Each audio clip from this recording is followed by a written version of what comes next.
The air inside the Northwood Community Senior Center hung thick and heavy, a familiar cocktail of lavender-scented potpourri, meant to mask the smell of old paper and brewing coffee that had been sitting on the burner for a touch too long. Sunlight, weak and yellowed like an old photograph, streamed through the large windows, illuminating dust motes dancing in the air. It was the annual Spring Showcase, an event that was less about showcasing talent and more about providing a gentle, structured way to pass a Tuesday afternoon. The audience, a sea of soft pastel sweaters and neatly combed white hair, had settled into their usual spots. They were a community of routine, and this event was a cornerstone of their weekly calendar. Folding chairs set up in neat rows squeaked and groaned as their occupants shifted their weight, their programs resting like small white flags on their laps. A woman in the front row meticulously worked on a baby blanket, her knitting needles clicking a soft, steady rhythm that was almost part of the room's background hum. A few rows back, a man with a drooping mustache had already dozed off, his chin resting on his chest, rising and falling with each soft snore. This was the expectation. This was the comfort zone. This was easy. On the small, temporary stage at the front of the room, a woman named Brenda beamed at the crowd. Brenda was the head of the center's activities committee, a woman whose boundless, and sometimes misplaced, enthusiasm was her defining trait. She wore a bright yellow blouse and a name tag that was slightly crooked, her smile wide and practiced. She tapped the microphone, causing a sharp thud of feedback that made a few people jump. "Oh my," she chirped, her voice echoing slightly in the quiet room. "Good afternoon, everyone. Aren't we having a lovely day for our showcase?" A few polite nods and a smattering of quiet applause answered her. She took this as a roaring endorsement. "We have such a wonderful program for you today. We've heard some beautiful poetry, enjoyed a lovely magic trick, and now, for our final performance," she paused for dramatic effect, looking out at the expectant faces. "We have a very special young lady with us today, a very talented pianist. She's going to play something for us that is just so soothing, so beautiful. Perfect for a lovely afternoon like this one." Backstage, which was really just the corner of the room, hidden by a thick, velvet curtain that smelled of mothballs, Maya sat on a wobbly wooden stool. She was 19, but in this world, she felt like a child. She listened to Brenda's words, each one feeling like a small, soft weight being placed on her shoulders. Soothing, beautiful, easy. She knew the translation. It meant quiet, predictable, and utterly forgettable. It meant background music. It meant music that wouldn't disturb the man sleeping in the third row or make the woman in the front drop a stitch. Her gaze fell upon the electric keyboard in front of her. It was a decent model, but it wasn't a real piano. The keys were light and plastic under her fingers, and she knew that no matter how well she played, it would never have the soul of a grand piano, with its wooden guts and vibrating strings. Resting on the music stand was the sheet music for Debussy's Clair de Lune. It was a piece she knew by heart, a piece she had loved when she was younger. But now, looking at the graceful notes on the page, it felt like a cage. It was the song her piano teacher had suggested. It's a crowd pleaser, Maya. So elegant. Everyone loves it. It was the song her mother had practically begged her to play. Just give them what they want, sweetie. It's for a good cause. They'll be so impressed. She ran her fingers over the smooth, cool keys of the keyboard, not playing a note, just feeling the surface. She could still hear her mother's voice from their phone call last night. "Are you nervous, honey?" her mother had asked. Maya had wanted to say, "Yes, I'm nervous. I'm going to lose my mind if I have to play one more note of polite, pretty music." But instead, she had said, "A little bit." "Just think of their faces," her mother had continued, her voice full of good intentions that felt like a chokehold. "They'll be so touched. You're bringing a little bit of culture and beauty into their lives. That's a gift." But Maya didn't want to give a gift that was wrapped in boring paper and tied with a predictable bow. She wanted to give them something real, something that made them feel something other than a gentle, pleasant calm. She wanted to give them the music that lived inside her, music that was full of jagged edges and loud crashes and frantic, beautiful energy. The music she played when she was alone in her room, with the door locked and the volume turned up. The music that felt like a storm, an argument, a revelation. But that music was not soothing. That music was not easy. Brenda's voice boomed from the front of the curtain. So please, put your hands together for the wonderful Maya. The sound of polite, scattered applause drifted backstage. It was the sound of obligation. The sound of low expectations. Maya took a deep breath, the air tasting of dust and stale coffee. She stood up, her legs feeling a bit unsteady. She smoothed down her simple dark dress. The one her mother had said looked very classy and not at all distracting. She looked one last time at the Clair de Lune sheet music, its neat bars and familiar notes mocking her. She thought about the year she'd had, the feeling of being slowly squeezed into a shape that didn't fit. The pressure from school to choose a practical path, the gentle guidance from her teacher to play accessible music, the loving but suffocating advice from her family to just be a good girl and not make waves. She felt a familiar fire start to burn low in her stomach, a spark of defiance against all of it. She walked toward the gap in the curtain, the stage lights feeling hot on her face. The squeak of her shoes on the polished floor was the only sound as she made her way to the center of the stage, the keyboard waiting for her like a silent accomplice. She offered the crowd a timid, practiced smile and gave a slight, almost invisible bow, the very picture of the unassuming girl they were all expecting to see. The polite, scattered applause felt like a handful of dry rice thrown against a window. It was there, but it lacked any real warmth or energy. Maya walked across the small stage, her shoes making soft, sticky sounds on the polished floor.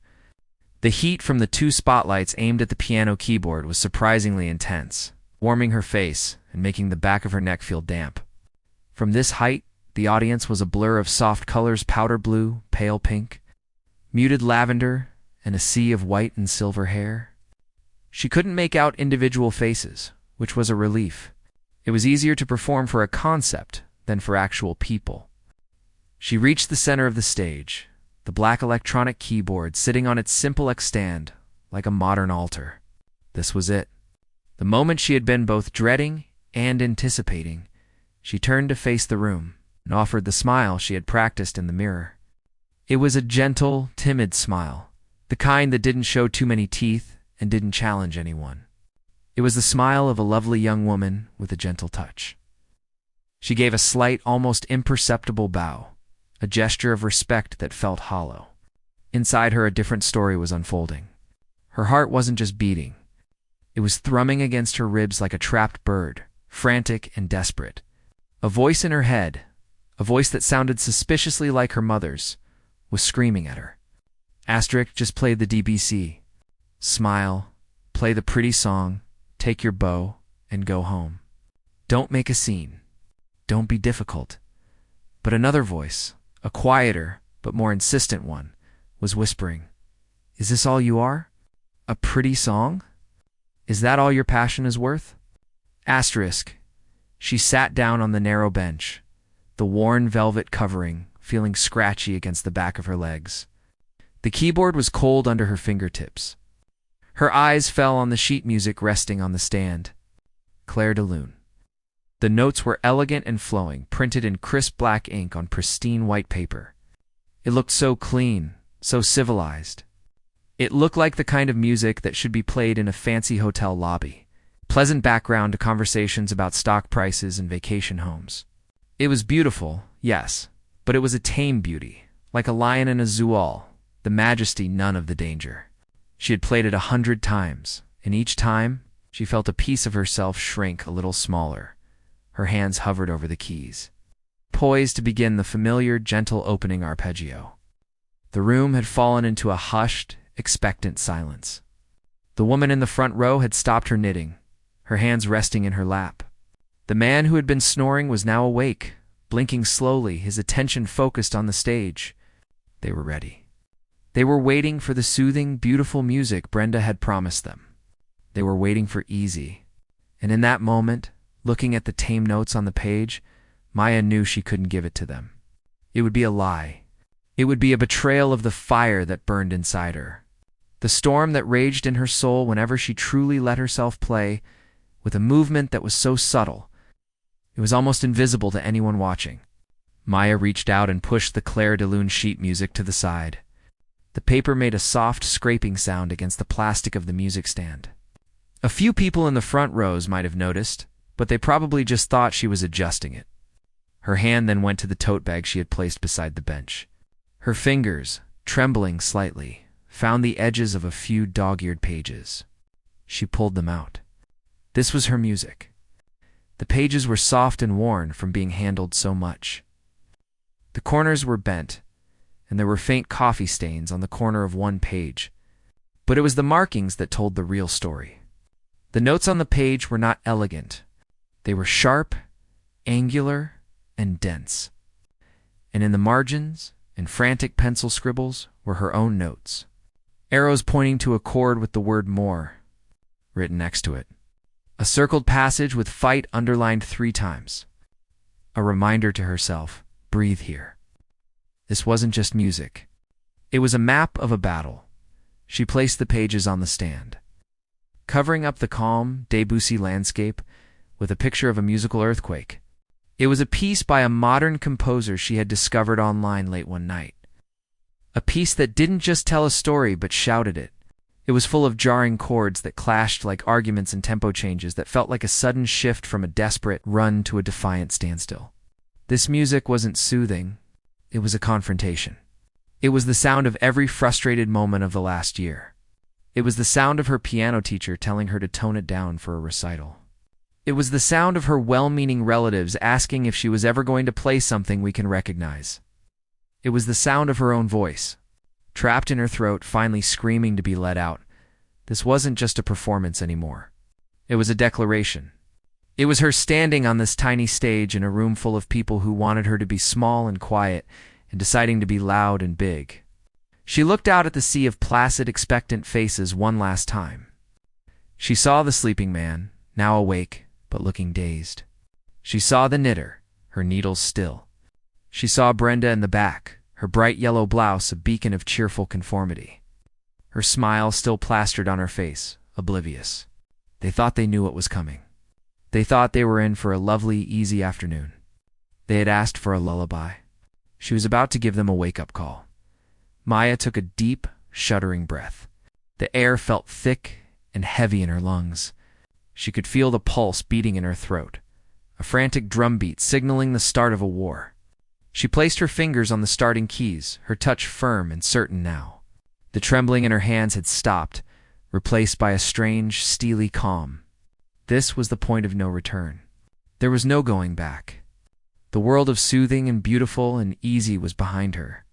In front of her was the unknown, the risk, the possibility of failure and rejection. But it was also the possibility of freedom. It was the possibility of being heard. Her fingers, which had been poised to play a gentle melody, were now ready to unleash something explosive. And with one final silent prayer to whatever God listened to rebellious young musicians, she began to play. The first notes that escaped the keyboard were not the gentle, flowing water of Clair de Lune. They were not a soft invitation into a pleasant dream. They were sharp, insistent, and demanding. It was the musical equivalent of a sharp, loud knock on a door when you were expecting a quiet whisper. The sound cut through the hushed, expectant air of the senior center like a knife. For a split second, a wave of pure panic washed over Maya. Her fingers, acting on pure muscle memory and a year's worth of pent-up frustration, had committed the crime. There was no going back now. The first note had been played, the line crossed in the front row. The woman with the knitting needles froze, her hands hovering over the half-finished baby blanket. Her head tilted, a look of mild confusion on her face, as if she'd just heard a car horn outside and was trying to place it. A few rows back, the man who had been dozing off jolted awake, his eyes wide and a little wild. He looked around as if searching for the source of the disturbance, not quite believing it was coming from the stage. The polite, attentive expressions on the faces in the crowd began to curdle into something else, bewilderment, then a dawning discomfort. This was not soothing. This was not beautiful. This was not easy. The piece she had chosen began with a simple, almost nagging theme, just a few notes repeated over and over, growing slightly louder each time. It felt like an argument you couldn't win, a thought you couldn't get out of your head. Maya's gentle touch was gone, replaced by a raw, percussive force. She wasn't caressing the keys anymore. She was attacking them. Her fingers, which had been poised to create delicate, shimmering sounds, were now striking the plastic with an intensity that made her whole body tense.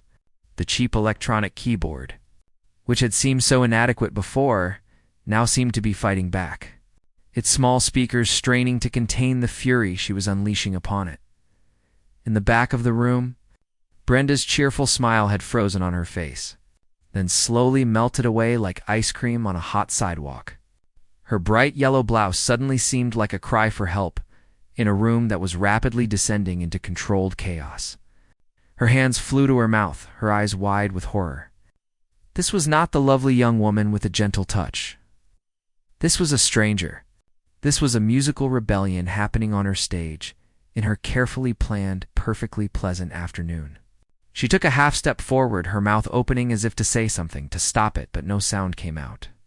She was a general who had just realized her army was speaking a different language, but Maya was oblivious to all of it.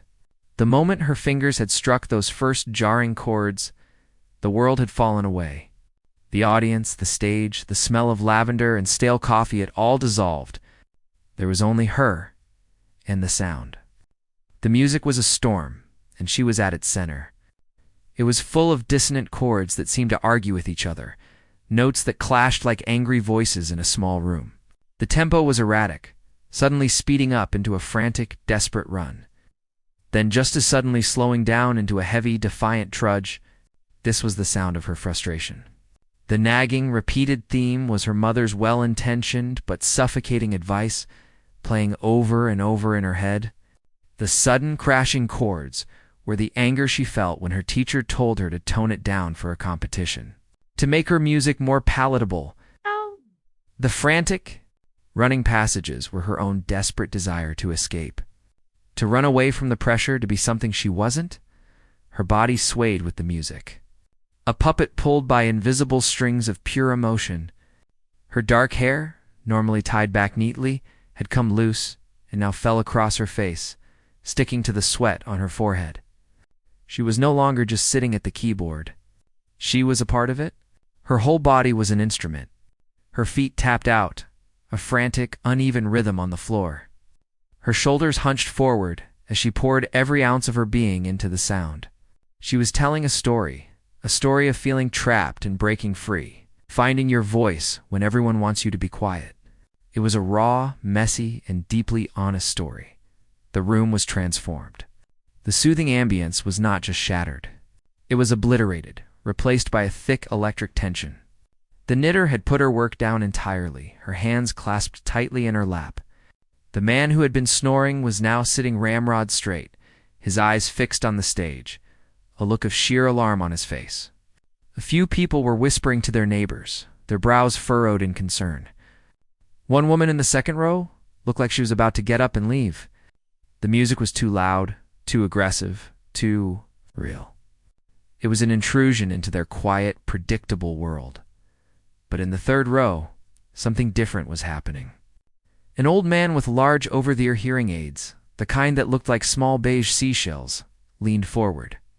At first, he had looked just as confused as everyone else. But as the music grew more intense, more complex, a flicker of something else appeared in his eyes. It wasn't alarm. It was intrigue. He reached up and fiddled with the small dial on his hearing aid, turning up the volume. A small, almost imperceptible smile touched the corners of his mouth. He had been a young man once, a long time ago, who had loved jazz and rock and roll, music that was full of noise and passion. He saw past the shock and the chaos. He saw the fire. He saw a young person pouring their heart out. He understood. Maya was completely lost in the sound, in the act of finally playing something that felt true. The music reached its peak, a thunderous, chaotic cascade of notes that felt like a runaway train of sound. It was loud, it was messy, and it was beautiful in its raw, untamed power. Her fingers flew across the keys, a blur of motion, her body rocking back and forth. The sound was no longer just music. It was a physical force, filling every corner of the room, pressing in on everyone, demanding to be felt, demanding to be heard. She wasn't just playing a song anymore. She was setting a part of herself free. The explosion was echoing through the stunned silence of the Northwood Community Senior Center. The final chord was not a resolution. It was a question shouted into the quiet room. It was a thunderous, unresolved crash that seemed to shake the very dust from the ceiling tiles. The sound hung in the air for a moment, a raw, jagged edge of noise, and then it was gone. But its absence was even more powerful. In the wake of the musical storm, a profound and stunning silence fell over the Northwood Community Senior Center. It was not a peaceful silence. It was a vacuum, a heavy, suffocating blanket of shock that smothered every sound. For a full 10 seconds, no one moved. No one coughed or shifted in their seat. The air, which had been so full of chaotic energy just moments before, now felt thick and frozen, as if time itself had stopped to stare in disbelief. Maya's chest heaved, her lungs burning for air she couldn't seem to pull in. Her fingers were still pressed against the keys, trembling violently. A high-pitched ringing had started in her ears, the ghost of the noise she had just created. Slowly, the world began to bleed back into her focus. The hot stage lights, the sticky floor under her shoes, the blur of faces in the audience, their expressions now sharp and clear in the sudden quiet. They were not the faces of people who had been soothed. They were the faces of people who had been startled, confused, and maybe even a little frightened. The knitter in the front row was staring, her mouth slightly agape, her knitting forgotten in her lap. The man who had been sleeping was now wide awake, his eyes fixed on her with a look of sheer, unadulterated alarm.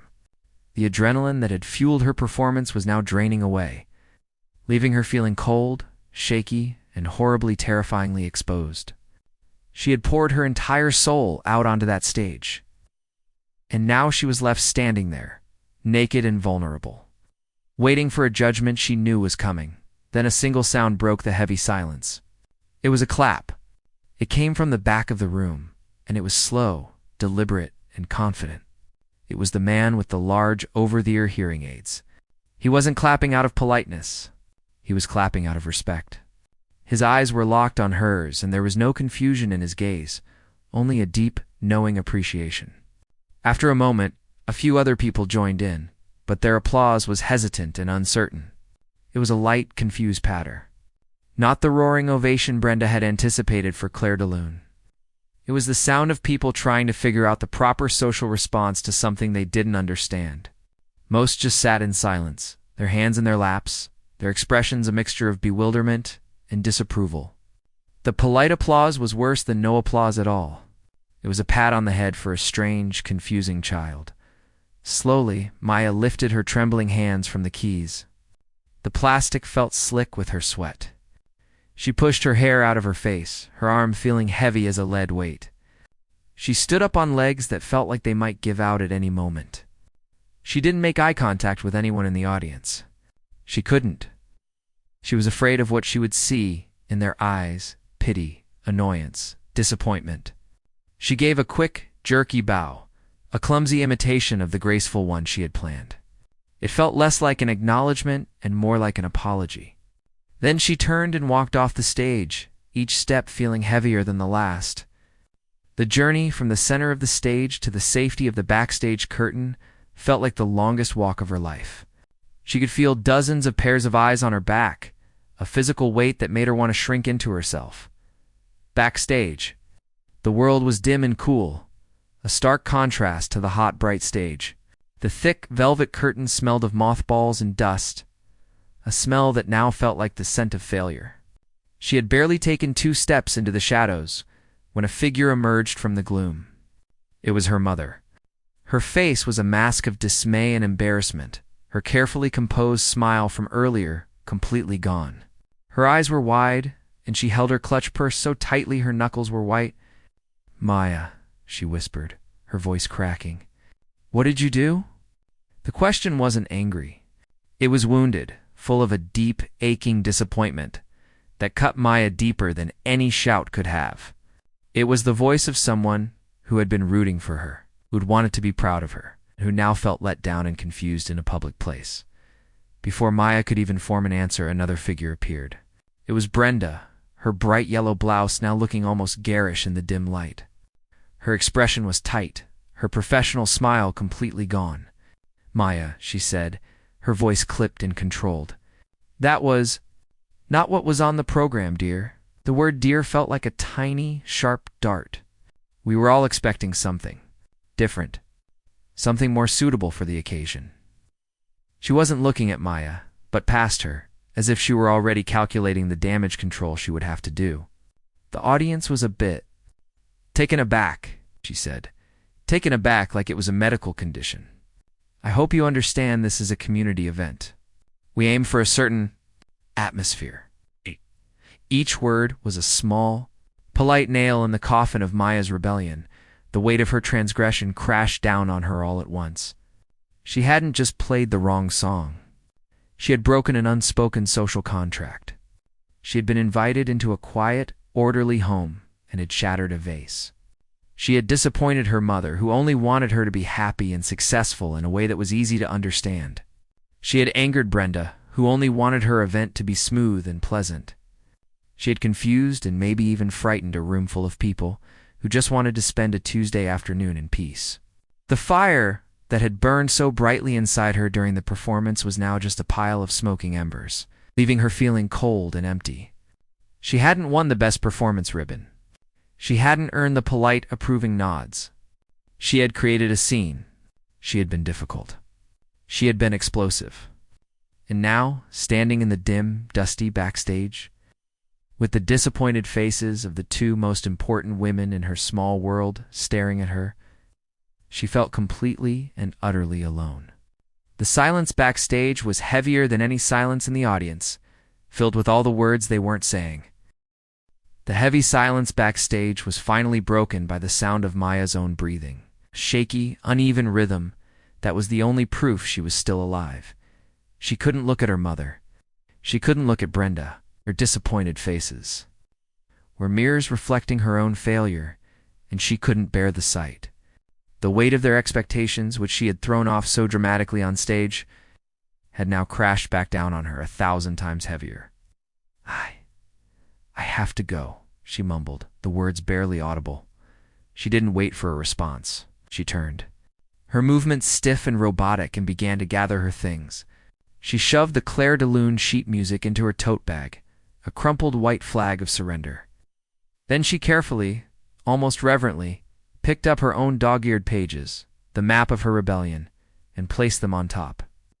Her mother reached out a hand as if to stop her, but let it fall to her side. There was nothing to say.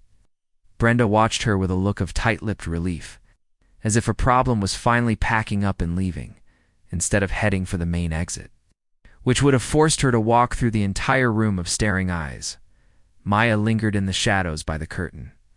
She felt a strange, masochistic need to see it through, to witness the final judgment.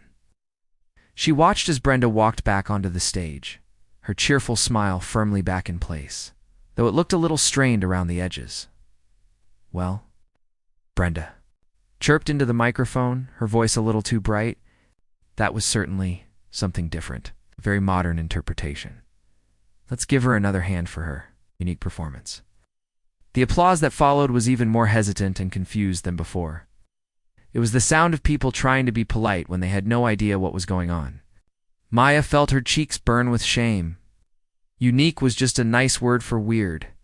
Brenda quickly moved on, eager to erase the memory of the musical explosion. "Now it's time to present our ribbon for the best performance of the afternoon," she announced, her voice full of its old enthusiasm. A small, gold-colored ribbon was brought out on a tray.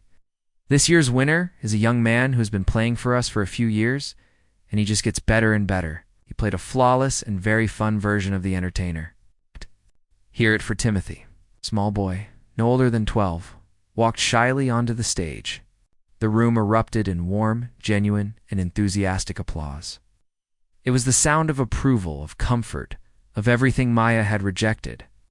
The boy beamed as Brenda pinned the ribbon to his shirt. He was exactly what they wanted: talented, predictable, and safe. Watching him, Maya felt a cold knot of regret tighten in her stomach. She hadn't just shocked them, she had failed. Oh. She had traded their warm applause for a few confused claps and a lot of stunned silence. It didn't feel like a brave act of self-expression anymore.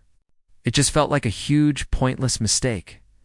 Finally, when the event was officially over and people were starting to gather their things and chat, Maya decided it was safe to make her escape. She pulled the hood of her jacket up over her head, trying to make herself as small as possible, and slipped out the side door. The cool evening air was a welcome shock to her flushed face. She walked quickly toward the parking lot, her head down, her tote bag clutched tightly in her hand. All she wanted was to get in her car and drive away, to put as much distance as possible between herself and the Northwood Community Senior Center. She was fumbling in her pocket for her keys when a voice stopped her. "Excuse me, young lady." Maya flinched, bracing herself for another angry parent or a disgruntled volunteer. She turned around slowly. It was the man from the third row, the one with the large over-the-ear hearing aids. Up close, she could see that his sweater was frayed at the cuffs, and that his eyes were a kind, pale blue, crinkled at the corners from a lifetime of smiling. He was holding a simple, cream-colored business card. "I just wanted to say," he began, his voice a little raspy, "that I haven't heard anything like that in a very long time." Maya just stared at him, unsure of what to say. Was he making fun of her? "My grandson," he continued. "He's a composer. He's at the conservatory in the city. He plays music that sounds like that, full of noise and feelings. It's not always easy to listen to, but it's always honest." He looked at her, his gaze direct and unwavering. "You have fire. Don't ever let anyone put it out." He held out the business card. Maya took it, her fingers brushing against his, which were thin and papery. The card was a name and a phone number, but underneath the printed information, in a shaky but determined hand, he had written another name and a number. "That's my grandson," the old man said, pointing to the handwritten name. "Tell him I sent you. Tell him the man with the hearing aid said you had fire." He gave her a small, knowing smile, then turned and shuffled away, leaving Maya standing alone in the fading light, the crisp card feeling like the most real and important thing in the world, walking to her car. Maya felt a sting of tears in her eyes, but they weren't tears of regret or shame. They were tears of release. The heavy weight that had been pressing down on her in the backstage hallway had lifted. She hadn't won the prize. She had disappointed her mother and shocked a room full of people. She had broken the rules and made a scene. But as she sat in the driver's seat of her car, the engine humming to life, she looked at the business card in her hand. The explosive energy of the music she had played was still echoing in her mind, but now it didn't sound like failure. It sounded like a beginning. She realized she had done something far more important than winning a ribbon or earning polite applause. For the first time in a long time, she hadn't played what they asked for. She had played who she was, and someone, somewhere had heard the explosion and called it music.